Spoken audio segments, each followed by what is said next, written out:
You're listening to the Spark Radio Network, internet radio like you've never heard before. Innovation, creativity, and imagination are all said to begin with a spark. So fasten your seatbelt and take the ride of your life and listen for the spark. You are listening to KLRN Radio, where liberty and reason still reign. Most writers and radio show hosts know that to connect with your fans, you need to do more than just write books or record the latest podcasts. There are many different elements that go into forming an online platform, but there are also many hidden traps. To make matters worse, solid advice on how to survive the muddy waters is scarce. In the book Hidden Traps, I talk about some of the important issues of working with an online platform, highlighting traps that could put your physical or internet security at risk or be harmful to your reputation. Are your social media posts just links with a few disjointed words, making you look like someone who can't complete a sentence? Did your new website cost you more than you anticipated? Are you leaking your personal contact details across the web without even knowing it? Then you need Hidden Traps. Hidden Traps is now available in paperback and ebook from a variety of retailers, including Amazon, Barnes & Noble, and Kobo. Visit blackwolfpublications.com for more details. If you're 85 or younger, would you like peace of mind and comfort for your family? We're Final Expense Direct with an urgent message for you. The average funeral today costs over $8,000, but the most you'll get from government benefits is $255. How will your family pay the difference? We can help. Our senior plans start as low as just $1 a day and pay up to $30,000 for a funeral and other final expenses. Peace of mind is easy. There's no medical exam. You'll have lifetime coverage, and your plan can't be canceled as long as you pay your premiums. Call now for free information about our senior plans. Answer a few simple questions and receive approval right on the phone. Plus, call right now and we'll give you a discount prescription card for free. Call 800-553-8687. That's 800-553-8687. Again, 800-553-8687. 687. KLRN Radio has advertising rates available. We have rates to fit almost any budget. Contact us at advertising@klrnradio.com.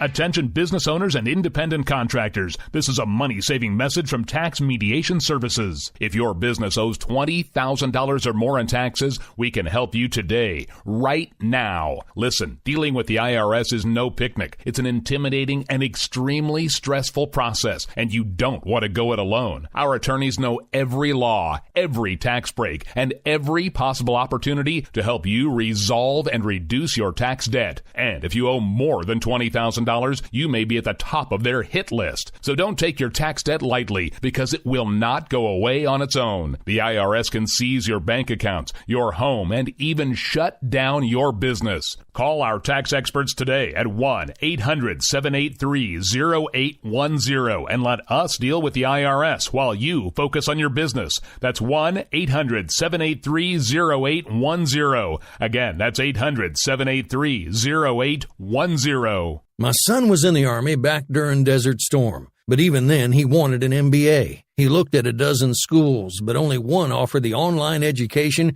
and flexibility he needed while he was in a tent in Iraq. Grantham University. Turns out that Grantham's been delivering affordable, relevant college and advanced degrees for over 65 years. Heck, if they can deliver a quality education to a soldier in a tent overseas, think about the flexibility Grantham can offer you so you can earn your degree too. It doesn't matter how complicated or full your life is. If getting a degree is on your bucket list, you'll want to do what my son did. You'll want to call Grantham. Find out how easy it is to get started on your education so you can check that college degree off your bucket list. Call Grantham right now, 800-910-1370. That's 800-910-1370. Flexible, affordable, relevant. Call 800-910-1370. Sometimes riders feel lost, unsure why a passage may not be working. It takes another set of eyes to help us nurture our writing into full maturity. At Black Wolf Editorial Services, we strive to enable writers to develop and grow, offering manuscript critiques and line edits through a mentoring editorial style. We also offer assistance on generating a writer's bio for your websites. Black Wolf Editorial Services, nurturing your writing into maturity. For a full list of services, visit blackwolfeditorial.com. And so, my fellow Americans, ask not what your country can do for you, ask what you can do for your country. Freedom is never more than one generation away from extinction. We didn't pass it on to our children in the bloodstream. The only way they can inherit the freedom we have known is if we fight for it, protect it, defend it, and then hand it to them with the well-taught lessons of how they in their lifetime must do the same.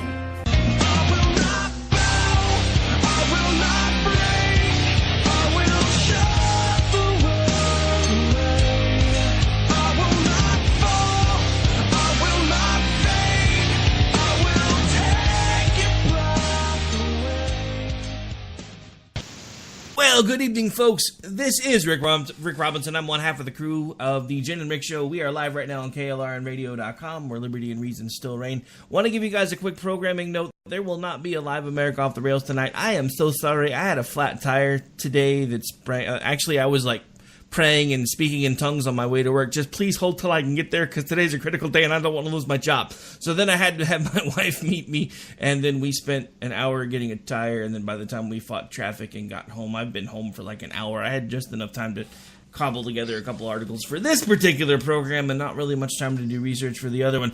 So I'll be back with you guys tomorrow night. I'm only doing 1 hour tonight, but we'll hang out for this one. We'll talk, we'll chat, we'll have fun. I do have a co-host on this one as well, which makes it easier, because on the days when I have to slack off because life gets in the way, I have a foil. So good evening, ma'am. How are you?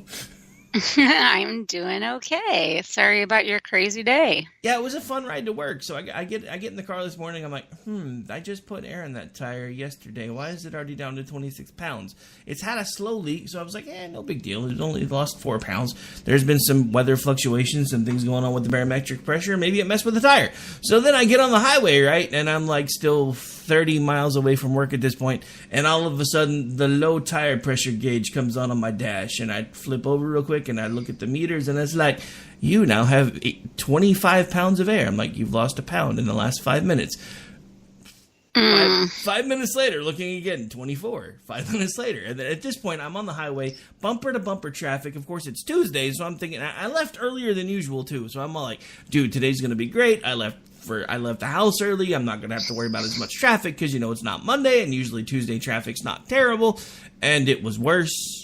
So I'm like praying the whole time I'm on the highway, please God, just let me get to work. It's a critical day, and it's the first day of the month. I don't want to start the first day of the month because, for those of you who don't know what, I can't tell you where I work. I work at a call center. For those of you who've worked in call centers before, you know my pain, because it doesn't matter how good last month was, because it's over. Now this month starts all over again, and you got to be perfect or you're going to get nailed. So the last thing I wanted to do when they put out the alert that because it was the first of the month, today was going to be a critical day, was show up late to work because I had a flat tire.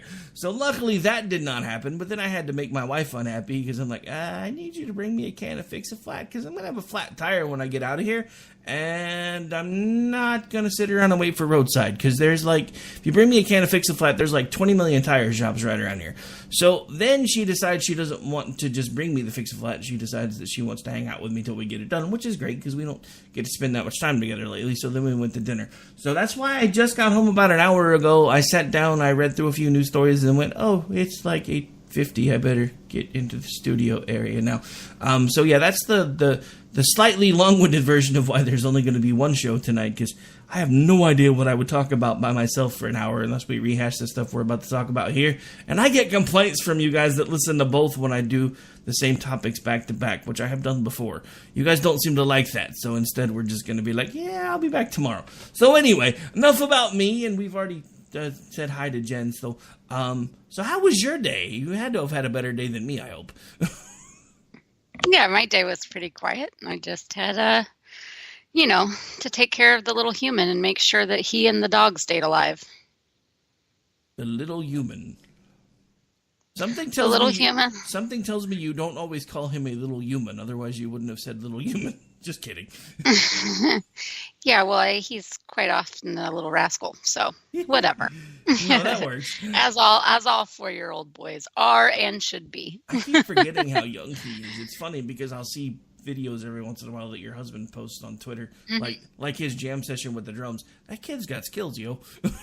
I know. It's really crazy. And we're just at a place in time, and I don't know what is going to pan out for him, but he is one of these kids that everybody, like, I'm glad he's not in school right now because he's one of these kids that everybody would hate because he tries something and he's good at it. And like, if he's not immediately good at it, then it's like, oh, just let him warm up a second and then he'll be good. It's ridiculous. We got him one of those, old school, the Fisher Price T-ball with a big fat bat. Yeah. And, this was when he was 2. He was about 2.5 years old. And it was summertime. We got that for him. We put it out there and we showed him how to hit it off the tee.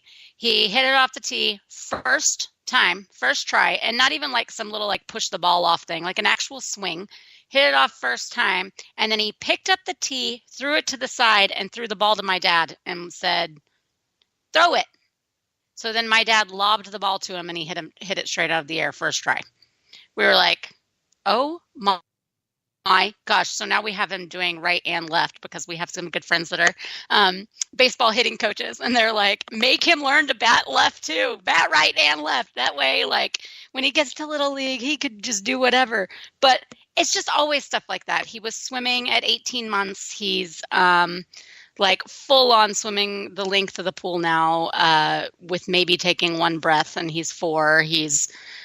Can drum. He started drumming on his own, just on anything he could put his hands on when he was about 9 or 10 months old. And now he actually has his own kit and very well drum. And he's picked up the guitar recently and he's starting to master a couple chords. I mean, I'm like, what are you going to do, kid? And then he sings and he dances and he's, he's Spider-Man. So he's doing like tricks and jumps off of things. And I know we're going to end up in an emergency room before too long, but he's just so creative. And he's got this way of like, where it just seems like there's not anything that he hasn't been good at. And I guess it's just because he's so coordinated at such a young age. It doesn't mean it won't go away and he won't go through some really awkward times and like lose the ability in some of these cases. Don't get me wrong, but it's just really weird. And I've loved a lot of little kids in my life and I've been around a lot of talent. Of course, that's kind of the coordination aspect and having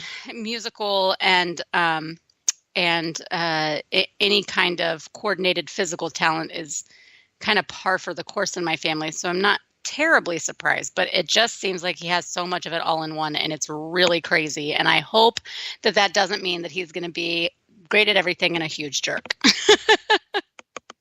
Yeah, no, well, I've met his parents, so I find it unlikely that, well, I say I've met his parents, but I hang out with one of them through Skype, and I talked to the other one on Twitter. So I find it hard to believe that he would be any type of a jerk. But anyway. Well, speaking about men being jerks. Yeah, good segue, right? Boys. This is why I occasionally get paid to do this stuff.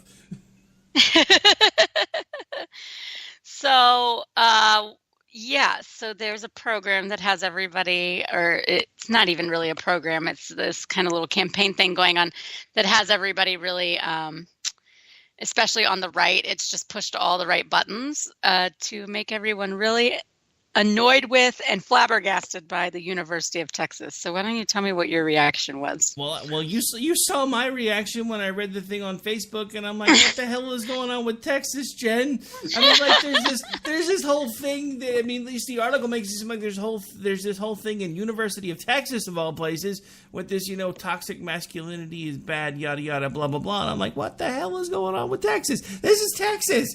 Masculinity's like the touchstone of Texas and Oklahoma, and what the hell? Right. And yeah, so if you read a little further, if you get past the headline, it's not quite as bad as it sounds, but still, it's Texas. I mean, I think it's still stupid. I think it's pretty, like, I mean, what else do you expect from one of the largest campuses in the university?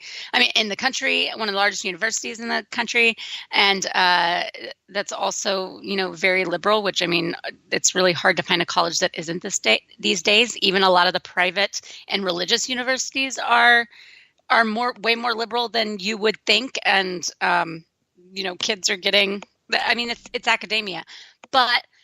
In this case, so it's a campaign and they put out posters and the local paper picked it up, and that's kind of why it went national. And apparently there are already like 25 to 30 other universities that have a similar thing going on.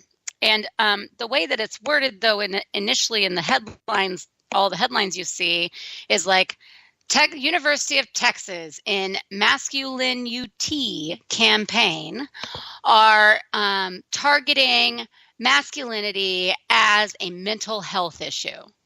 Okay, well, that's sort of right, but it really is a pretty misleading headline. It's clickbaity. So what? It's clickbaity. Oh, totally. And then, most people aren't reading anything further, or if they do, they're just reading the first couple lines, and those same lines have been regurgitated by every outlet that's reported on it.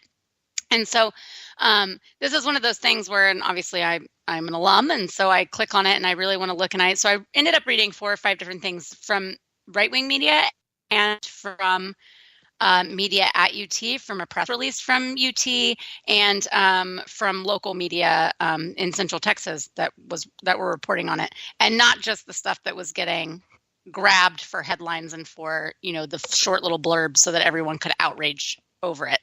So as much as we this is kind of where the right fails a lot, is that, in my opinion, is that as much as we rage or as much as we get annoyed with the over,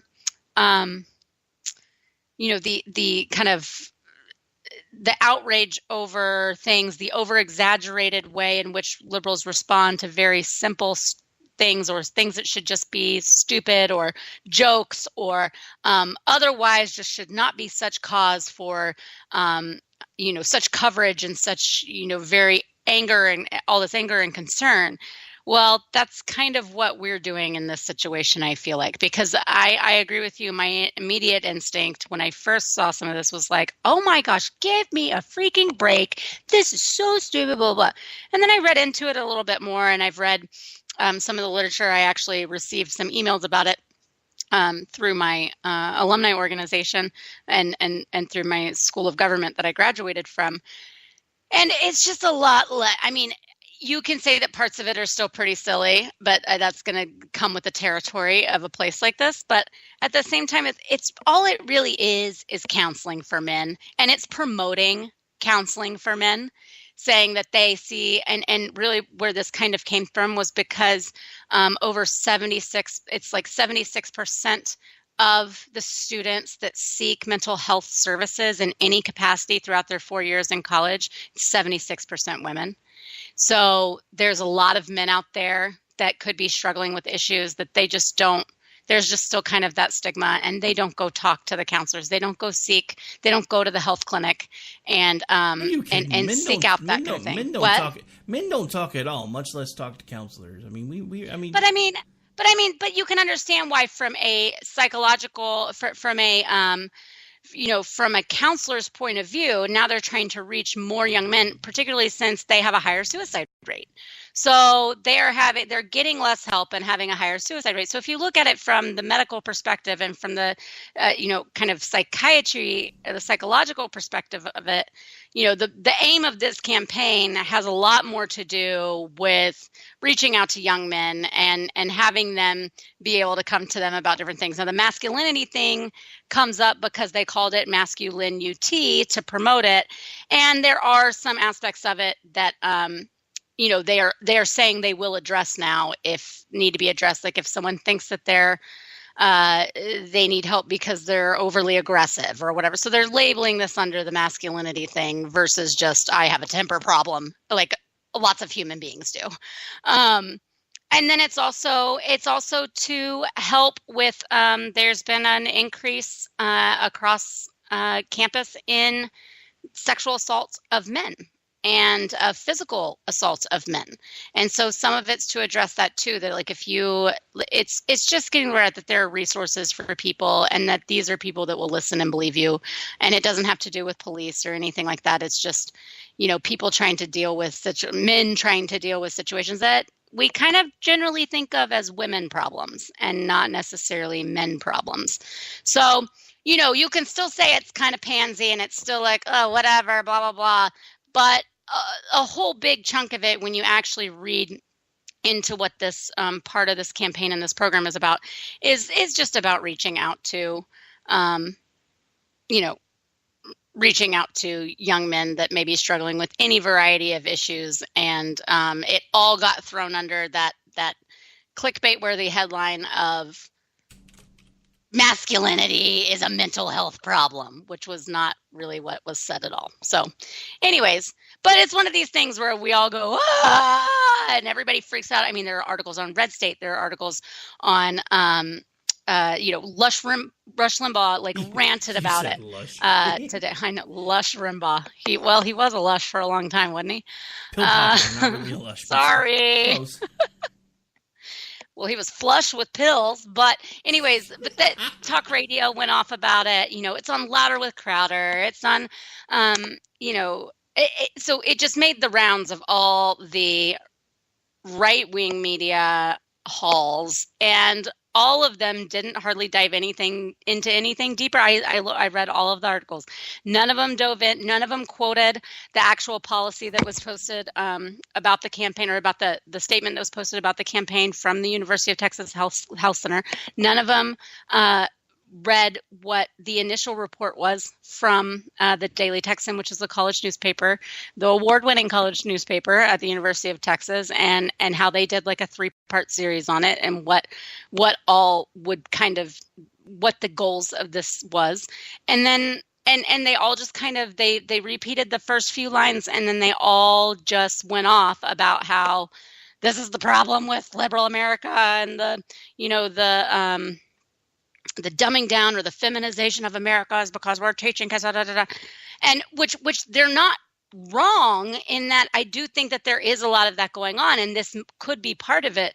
But it was just disappointing to see that so many of them failed really miserably on actually looking into what the real issue was here, instead of what the headline was. So the interesting thing about that, bringing that back to what you were talking about as far as the headline skimming, if that was a left-leaning article of some kind and people were like pointing out the headline, I know people that would have dug through that thing to look for one sentence to disprove the whole thing and just be like, why didn't you read the rest of the article? And that's one of the reasons why. Mm-hmm. It's the same thing we're going to talk about here next segment with the whole Sarah Huckabee Sanders situation, where it's funny how when it's your side doing something, it's fine. But as soon as the other side does the little gotcha headline and gets it to the point where everybody's only talking about the headline and nobody reads the rest of the article to figure out what the hell they're actually talking about. It's funny, It's funny how it's only okay when it's your side that does that. Well, and I guess it's just frustrating. I mean, we're all guilty of it at some point or another. It's not like I've dug really deep into everything that I retweet or something. But I mean, it does disappoint me when some of these major right-leaning publications who do have the time and the resources to go through and do that, and they've got full staff of writers, and that instead it just they just did the minimal of information seeking, and usually based off what the 2 or 3 other articles were that they always saw, and then just went into like ranty, opinionated crap instead of actually researching it a little bit more. So it's always kind of disappointing, and that happens a lot. And it's not just the left that does it, it's the right that does it too. And especially when it's something that all of us are like a little bit more passionate about, where we're kind of really up in arms about the way the left is always tearing down men, it feels like, and they're always trying to discredit them and lump them all together and call them horrible things. There's that thread that went viral last night. A girl that did like over 100 reasons why toxic masculinity was real and what was blah, blah. And so this kind of goes hand in hand. And and she was absolutely absurd. And I think her main issue was that she needs to surround herself and befriend better men than the ones she was giving example of, because I know plenty of you out there that are very wonderful men that were not guilty of most of what she was saying. And even some of the things that she was accusing people of being guilty of, I'm like, but is that really something that's like a problem, or is it just a problem you have because they're a man? Is it really a problem that needs to be fixed, or is it just something that, that is a difference between men and women, and you don't like it, you can't stand it? So it's easy to see why people get outraged over a headline like this about the University of Texas when there's stuff like that going on all the time, and we're fighting that culture war constantly on social media. So I do get it. I just had hoped for more from the actual outlets, other than just a tweeter, to actually find out a little bit more. Yeah, and that's one of the reasons why I wanted to bring it up, because I had this, you saw my reaction. I was the one that sent it to you and was like, what the hell? And then I actually went back and I read it, and I'm like, it's a little weird, but it's not, it's not like, oh my God, all men need to die, which is how it came across the first time. So, right. But, so the main reason I wanted to talk about this is because there's a bit of an interesting dichotomy going on with Texas. Because, you have the folks that are like, why are they focusing on masculinity and why is it such a problem? But then you have your attorney general, who, on the other side of the spectrum, has now joined a group of states that is suing D.C. over DACA. So it's just, I don't know, the spectrum in Texas right now is really, really weird, because you guys are officially kind of becoming purplish. Not so much of it. No, so much of that, and you're right, it does look like a completely like flip-flop swing, but so much of that is that someplace like the University of Texas, it is the like epitome of liberal academia. And I had someone else that like tagged me on this article and said, oh, well, of course, because Austin, blah, blah, blah, blah, blah, blah. And I just said, it's not even that. It's more than that. It's that it's a lot of transplant liberal academics, running from the University of Texas, if you want to really look at, that. But that's been, like I said, that's been going on since the 60s. I, did my 4 years at UT, and I think that I can only remember and count 3 professors that I had in that entire time that were actually from Texas. So you're not talking about Texans when you're talking about stuff that happens at the University of Texas. The students maybe, but when you talk about anything that the administration does or that the faculty does, you're likely talking about people from the coast. That's just, unfortunately, that's what it is. So that's always going to be a little different. And like I said, it's been like that since, it's been one of the most liberal universities in the country since the 60s. And unfortunately, there's just not any place that's really safe anymore when it comes to that, except for maybe Hillsdale and a few really small private schools. So it's kind of like you were even saying, like, OU's more liberal than it used to be. I know it certainly was when my sister was at school there. I've got a cousin at A&M right now who she didn't want to go there initially because she thought it was too rural and too kind of not conservative so much as like she cared about it politically, but just like too conservative of a school kind of in a rural area, and would be too small town and too kind of like, and she did have a little bit of a snobbiness about like, it might be like a little too like backwards. It's like, it's a school with 40,000 students. Are you kidding? And it is, and as much as they are like wearing overalls and cowboy hats on campus, it's still a pretty liberal university because that's who's teaching. That's who's going into these fields. It's just so weird. But our government is still, you do have some liberal leaning sides of things. And you've got some pockets like Austin that are bluer. Though, Houston has been giving us a run for our money the last few years, as far as who they've put in charge and what kind of policies they dictate in Houston compared to Austin. But the state government stays pretty solidly conservative. So it seems like for outsiders, I know not necessarily you, but for a lot of outsiders around the country, that there is this, kind of like almost like back at like two sides of a coin, and what does this mean, and how could Texas be so like this but then also so like that, and the difference it really is, there really is such a vast difference, but the regular people that are voting most of the time and putting people in the state government in positions of power still stay pretty solidly red. Well, the main reason I wanted to bring it up and phrase it that way is because even though you can explain it pretty well, from the outside looking in, what's going on in Texas seems to be a pretty good mirror of what's going on with the rest of the country, because now we have such divides everywhere. And they seem to divide about the same way. We have rank and file, everyday Americans, for the most part, that want limited government, border protections, government staying out of our business, basically doing what we send them to do. Then we have the liberal elites in the academia that are like, open borders, all the things for free, and everything's free. And it just, I don't know, it just seems like Texas is kind of becoming at least from my perspective anyway, Texas is kind of becoming a microcosm of everything else that's going on in the country. You're seeing the exact reverse in California, because their government swung really, really liberal, but their populace remained fairly conservative in a lot of ways. So you're seeing city after city after city that is standing up against Jerry Moonbeam Brown and saying, look, dude, we don't want to be part of your sanctuary state thing, because we don't want that here. I've seen city after city after city for a couple of weeks. There was like 4 or 5 in a row that stood up and said no, and I haven't really heard much since then. But it's just odd, because you're seeing these pockets of division popping up everywhere. The same thing's honestly happening here. We've had more liberal people moving here recently, and we've got areas of the state that even though all 77 counties typically turn red, if you look proportionally, populationally, there are actually purple areas in Oklahoma. And again, I think it's just part of this divide that we have pretty much going on everywhere. And part of the problem is, there's a reason I'm bringing this up, part of the problem is we have all of these people that are fleeing these liberal cities and towns and states because everything from the states they left was crushing them because they couldn't afford to live there. So they moved to places like Texas, Colorado, and Oklahoma, and then they start changing things. And because their states had pretty sidewalks and all these parks, and they had this and they had that, and Oklahoma doesn't have any of these things, and Texas doesn't have any of these things either.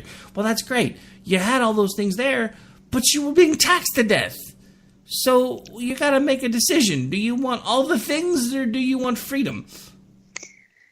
Yeah, no, and I think that you're right, like, about how you could look at it as being, kind of an example of what's going on everywhere. And absolutely the transplant stuff is happening. And I've had this conversation with, I don't know, probably 25 to 30 people over the last several years, personally, out in the real world, of someone in Austin and being like, well, we should really blah, blah, blah, blah, blah, or someone should propose. And I'm like, why? That's going to cost everything more money. And they're like, if we had a state income tax, we could do this. And I go, you just fled a state where you have told me over and over and over about how some of these people, that have become friends that moved here from elsewhere, about how part of the reason you moved here was because there was high rate of employment, because there were limited taxes, because your burden was less, and because things were more affordable because of that. And that some of the things that you are taxed on, it's based on your consumption. So you do get to control that to a certain extent, as opposed to just being completely kind of raped for it. So they, and they're like, well, yeah, but, and it's like, but what? So if you want all of those programs, and if you want those bonds, and if you want those packages that are going to cost trillions of dollars, then go back to California, go back to Oregon, go back to, and you should see the way they sometimes are like, well, no, but there it just got out of control because, and I go, and you think it'll be controlled here in the largest state besides California? You think it will be controlled here? You've got to be out of your mind. And then they don't want the Republicans in office, but the Republicans are the ones that have kept up such a great track record here and have really made such a difference in certain areas. And then they, so they just want to change. They love the way it is and for what it was they could come and buy into. And then they want to change it all after they get here. And it's so maddening. And I understand it when there are people that truly just have very strong convictions about certain things and are activists at heart. And so those people, though, they're transparent. They come here in order to enact change and in order to try to change the status quo. I can at least kind of respect that. Like, they are trying to make Texas more liberal. The other people that just naturally kind of lean more left because they, kind of got indoctrinated and grew up that way, but then left it because it was too much and it was too expensive and everything was out of control and they couldn't afford things and they couldn't get jobs where they wanted and they could all of these things that make for, kind of a better life. They admit that that's why they left, and then they fail to see the connection when they start to push for those same kinds of things again here. They just, for some reason, it's like they go brain dead and forget why that place got to that point, that it pushed them out, that it forced them to move to a place like Texas. And there's just, like I said, it's just a disconnect, and it's bizarre. But even when you point it out to them, then it gets extremely defensive and all kind of weird. And it goes into the whole, greater good, better world type thing, which I'm like, okay, great. Again, that's what they're aiming for in some of these other states. And that's not what we've been aiming for here. We've been aiming for individual responsibility and economic prosperity and as much freedom as we can muster in the process. So take it or leave it. And if you're going to try to boot us out, I just don't see it really happening. I think that, tides change a little bit and it ebbs and flows. And remember that Texas was run by Democrats for a very long time until quite recently, until George W. Bush.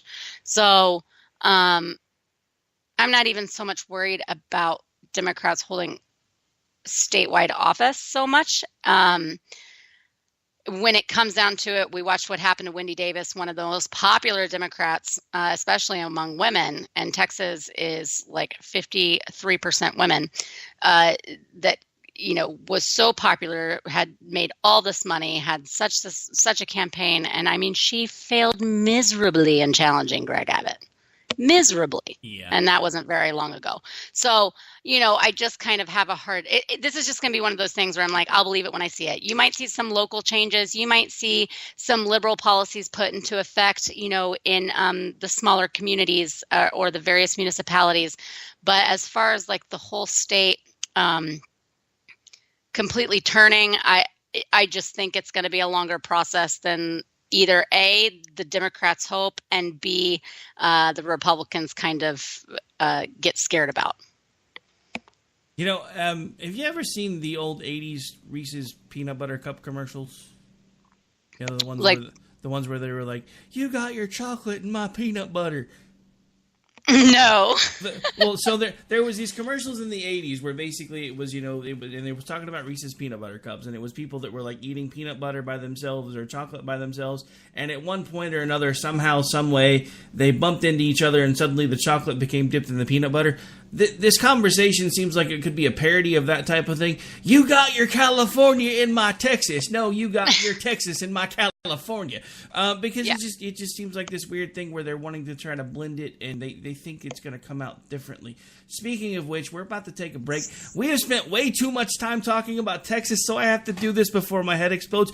Baker Mayfield, round 1 NFL draft. Boomer Sooner, we're out. We'll be right back. We're going to pay some bills. Take care.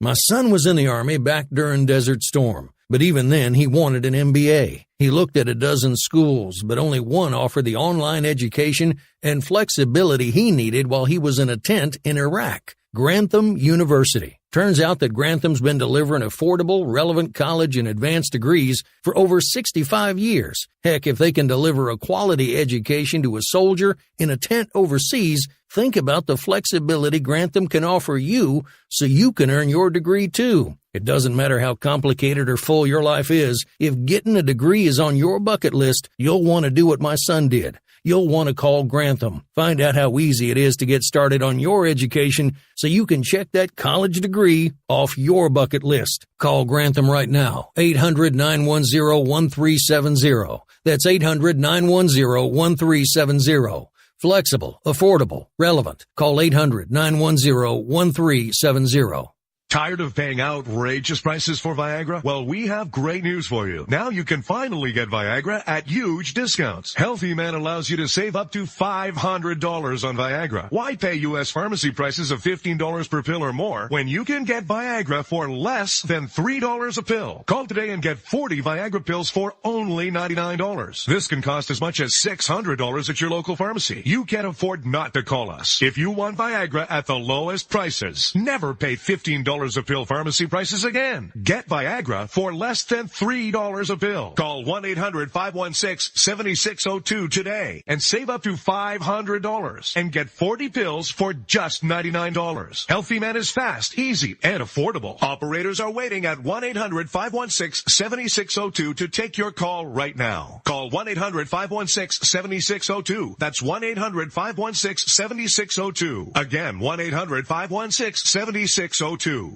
Attention business owners and independent contractors. This is a money-saving message from Tax Mediation Services. If your business owes $20,000 or more in taxes, we can help you today, right now. Listen, dealing with the IRS is no picnic. It's an intimidating and extremely stressful process, and you don't want to go it alone. Our attorneys know every law, every tax break, and every possible opportunity to help you resolve and reduce your tax debt. And if you owe more than $20,000, you may be at the top of their hit list. So don't take your tax debt lightly, because it will not go away on its own. The IRS can seize your bank accounts, your home, and even shut down your business. Call our tax experts today at 1-800-783-0810 and let us deal with the IRS while you focus on your business. That's 1-800-783-0810. Again, that's 800-783-0810.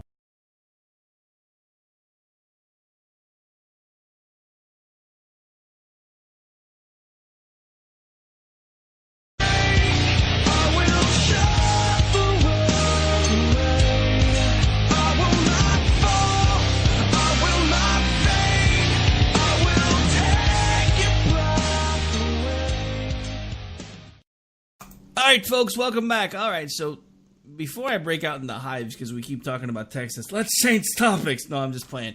Although I still sometimes wonder how it is that I, as an Oklahoman, do a talk show host with a University of Texas alum. God must hate me. No, I'm just playing. It's not quite time for that yet, so I'll be nice. We usually pick on each other 1 week a year. It's during Bedlam. It's not quite time for that yet. But I am kind of excited because it is coming back around to college football season, because I'm not really a huge fan of the NFL. I'm a little I'm really, really stoked that Mayfield went round 1, but I didn't expect him to go first pick. So Cleveland is where quarterbacks go to die. Yeah. I mean, he's been defying the odds his entire career, but Cleveland is where quarterbacks go to die. I'm not hopeful. But, you know, I mean, he went from walk-on to Heisman to first round to first pick. So, yeah, I mean, you know, who knows? Maybe he's the magic Cleveland needs, but they get first round pretty much every year and still suck every year. So, what do I know? Yep. Just ask Colt McCoy. Well, you just had to rub that in, didn't you? I'm just saying. Browns practically, basically did kill his career. Whatever. Kid's doing fine. It's fine. Had to bring it back around to Texas. You just had to. I know. Sorry. It's so relevant though, because he was one of their quarterbacks drafted in the last, 10 years that did basically have their career driven into the ground. No, I know, I get it. All right, so let's talk about something else, because I actually want to get your perspective on this, because, you actually can talk about this without it sounding misogynistic. So what was your take on the White House Correspondents' Dinner and the fact that they basically put Sarah Huckabee Sanders on a spit and roasted her, and not in a good way? Well, I thought it was mostly pretty vulgar. The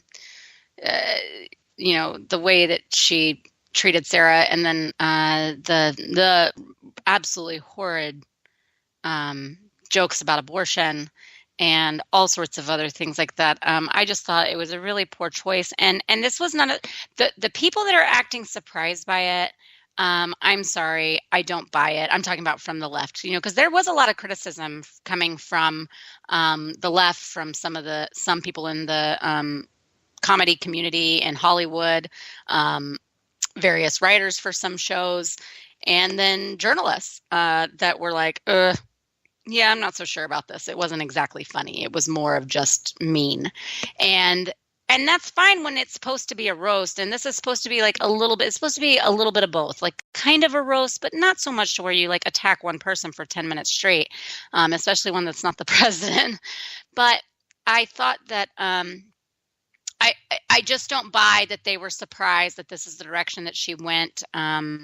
If you look at any of her material, since she's basically come on the scene, this is how she operates, and it's very well known that she has a lot of hate for Republicans, for obviously Trump, for Sarah. So this was to be expected, and they don't like approve what they say and all of that kind of thing. So she just went off the handle. But I do want to say that I think, if we remember back to one of the dinners during George Bush, there was one that got pretty brutal too.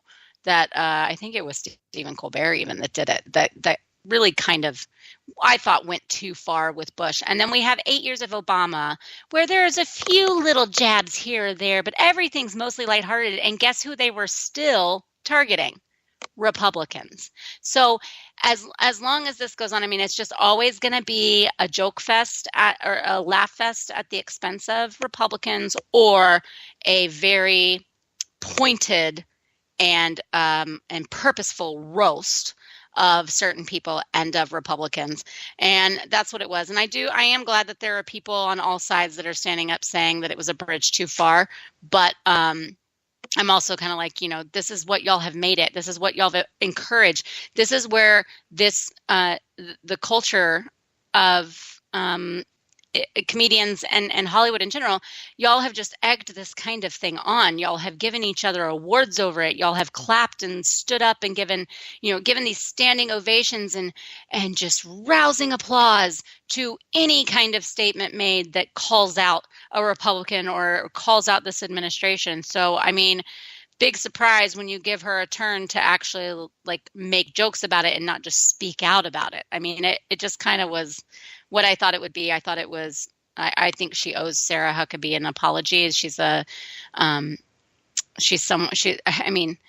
PR and she's doing her job for her boss like any good PR person would. And like Josh Earnest did for Obama all those years, and they all spin and they all lie. I mean, they kind of have to. And I just wasn't, I just thought it was really despicable the way she really went after her. I mean, I guess the thing for me is, we talked about this a little bit before the show. So there are two problems for me with this. First of all, the main justification that I've seen for for her going after Sanders and everybody eating it up because of how bad Trump is to people when he attacks them and how he focuses on looks and he says this and he does that. And I get that. Trump's not a nice person sometimes. It's actually one of the reasons why I didn't want to vote for him, and it's one of the reasons why I didn't vote for him. But to use Trump's behavior as a justification to go after a woman who's just doing her job and is there because, I don't know, maybe she drew the short straw because, this administration has not looked at the White House Correspondents' Dinner in the best light. So, I mean, maybe she lost a bet. I don't know why she was there. I do know that it took a lot of courage for her to stand there and take that because they had an agreement originally that if it got too bad, she was just supposed to walk out. And for some reason, she changed her mind. And I think she thought about the optics as the president's PR person. If I walk out of this, it's going to make it look like they won. And not only that, and then I'll get back to my other point. But another thing that kind of that took me off guard is I was listening to somebody else talk about it the next morning, and they were talking about how not only did she withstand all of that, she walked into the MSNBC after party with a smile on her face and did her job to the nines. She stayed, she talked to people, she did what she was supposed to do, and everybody's like, oh my God. I don't even, and I actually heard people in the media profession say, I don't know if I could have done that if that were me. But, so we have that side of it where basically she acts with complete grace and composure and does her job even though people are coming at her and attacking her from all angles. And they've done it 24 hours a day, 7 days a week since the day that she got the nod. But so we have all that. But then at the same time, we have this whole woman empowerment movement and this third, what are we up to now? The third millionth wave feminists that are talking about how, all women should be sacred unless they're Sarah Huckabee Sanders or unless they could say that they could see Russia from their front porch. I don't understand the dichotomy, because what they really mean is women are sacred and should be protected and praised and worshipped unless they don't have the same views as those of us that are calling for women to be praised and worshipped. Well, that's the thing. If a conservative woman had done this about a liberal woman, I think we'd have a different story here. We'd have different headlines. There would be demands for an apology. There would be demands for that person to have other repercussions in their career, and there would be a lot of talk of how it was a step back for feminism and how it was. It was just wrong for a woman to attack another woman that way. And we've seen it happen. I mean, we've just seen that so many times. So we know that the response would be different. But it's just hypocritical. I do think that with, in a way, I kind of also don't care to a certain degree that some people did, because I'm like, this is what this has turned into. This is what we know now. And like, they're going to go after any Republican that's there pretty much. And especially if you're working with Donald Trump's administration, but they've been doing it for years and years. And I just, this is what it is. I don't think anybody should need to go. It's like one of the most self-serving things ever. If they want to have a night to congratulate each other, that's fine. But don't demand people be sit there and be humiliated so that you can laugh at their expense. I don't know if you just put yourself in the position of like when you've been at a dinner with friends or like at a family function and someone starts to changes. At first it's good-natured ribbing, and then they kind of take it a little too far, and then they double down and take it even a little bit further, and they think they're the most hilarious person in the room, but everyone else starts to get kind of uncomfortable, and you start to get red in the face, and all you want to do is like either punch them in the face or run away. I know we've all been there, and that's this like times 500 million trillion, and so like you said, I do think that she carried herself well, and kept her composure and everything. I'm not quite sure how you do that in those circumstances, but I think it was a poor choice, and there are several outlets that I think they're claiming they're going to pull out, and I didn't know this, but C-SPAN found it so vulgar that they cut their feed. Yeah, wow, I didn't know that. That's pretty amazing. They were carrying it live on radio, and they cut their radio feed during the event. Well, I have to say, as far as news organizations go, C-SPAN's got to be about the most middle of the road you can find, because they really just kind of run the feeds and let you form the rest of your opinions. And so for them to do that speaks volumes. But they also consider themselves more of like they're like a public access type thing. And so I think they hold, I think they have kind of different standards than some of these more entertainment based, networks, because that's not what they are.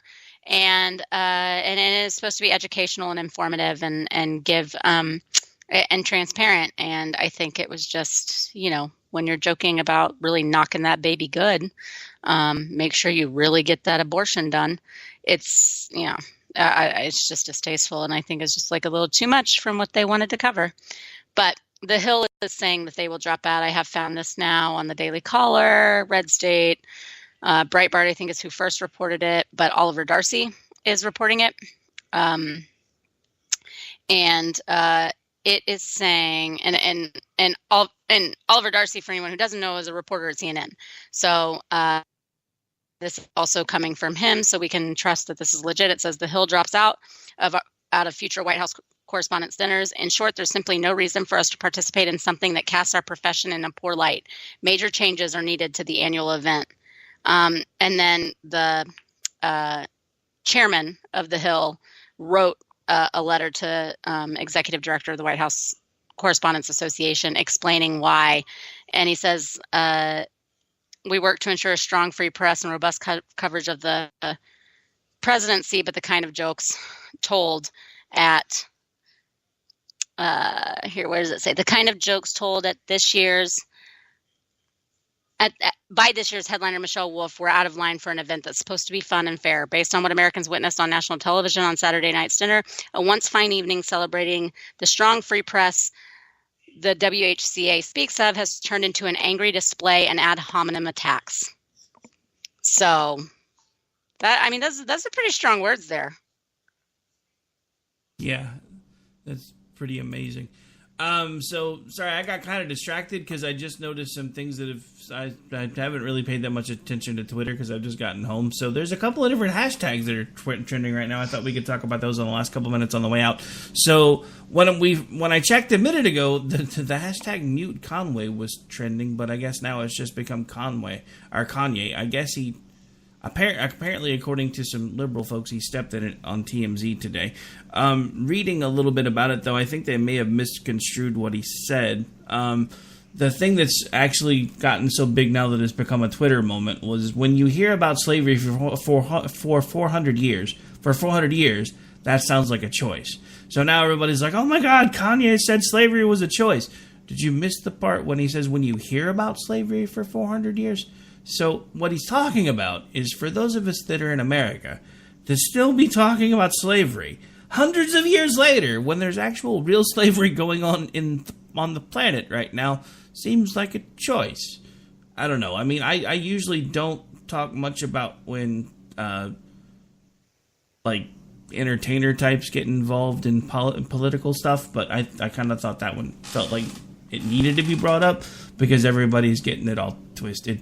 I don't really care what he thinks about President Trump, but I'll defend him on this because I read it. I know what he was trying to say, and everybody's getting it all twisted. I don't get it. I just don't. Well, he's that it's easy for it to be twisted after they're already mad at him for saying some of the other stuff he did this week. He's been pretty outspoken on Twitter. He said that, basically like black people shouldn't have to vote a certain way. He said that he's MAGA. He says he doesn't agree with everything any one person says, but that people need to think for themselves, especially minorities. I mean, he's made so many really bold statements this week, and some of them just seem like straight up like he's tripping. I don't even know. Like it's just been like he's trying to put out poetry on Twitter or something, and he's just coming with all these little one-liners. But a bunch of people on the left and a lot of his friends in the industry in Hollywood are freaking out. And so they're going to twist and they're going to freak out over a lot of things he says from here on out, at least for the foreseeable future, I'm afraid. I just honestly think it's a little funny. I mean, because like I said, I really don't care what he thinks as far as the president, because I don't either. I typically dismiss most anything that anybody that's ever been in any type of a fame situation says, even the ones that are on my side. Like, occasionally I'll read something that, like maybe Roseanne Barr will put out, and I'll be like, it's pretty funny, but not a huge deal. Or James Woods is another one that is like all over Twitter.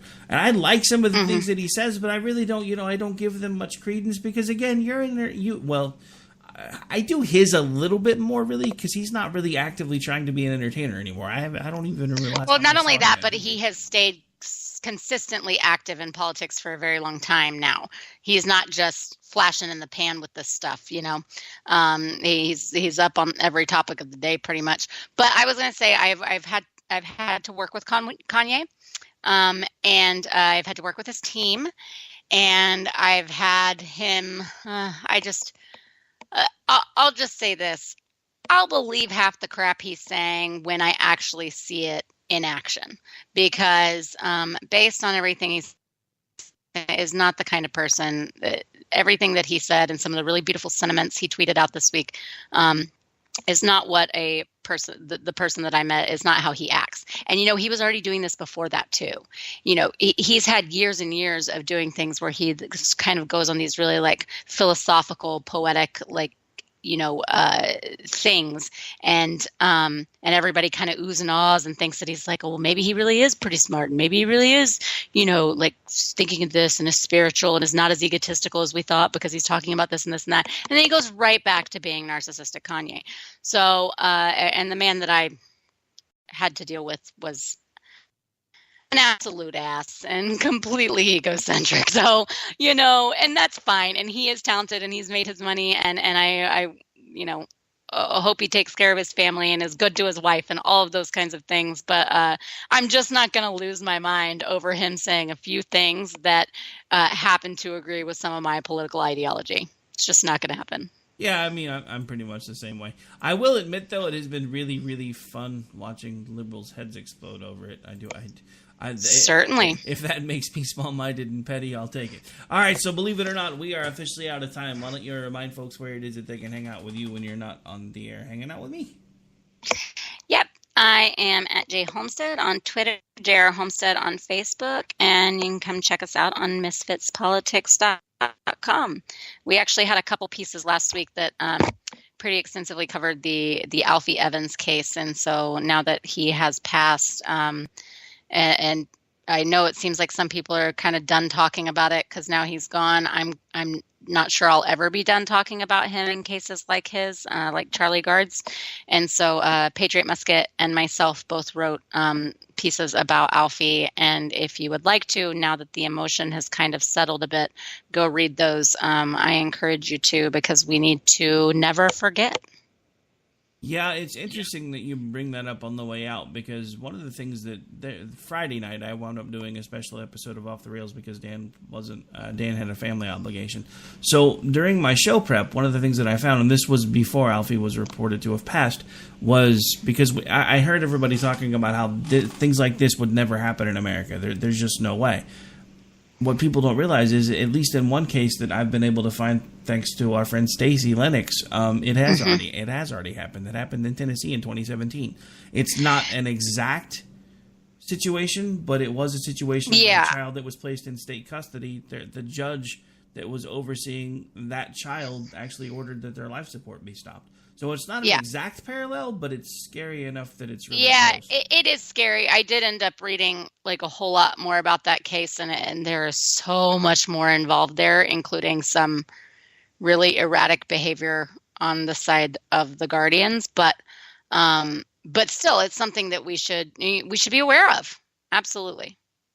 All right, so, and of course, if you want to hang out with me, best place to do that is on Twitter. You can follow along at Radio Host Rick. You can also shoot me an email at rick@klrnradio.com, or you can follow along on Facebook by searching Rick Robinson. Look for the little goofy-looking picture of the guy with kind of looks like a Time magazine cover. For those of you following along on Facebook, you're welcome. I did you a favor because I use my real face on Twitter, and it's scary.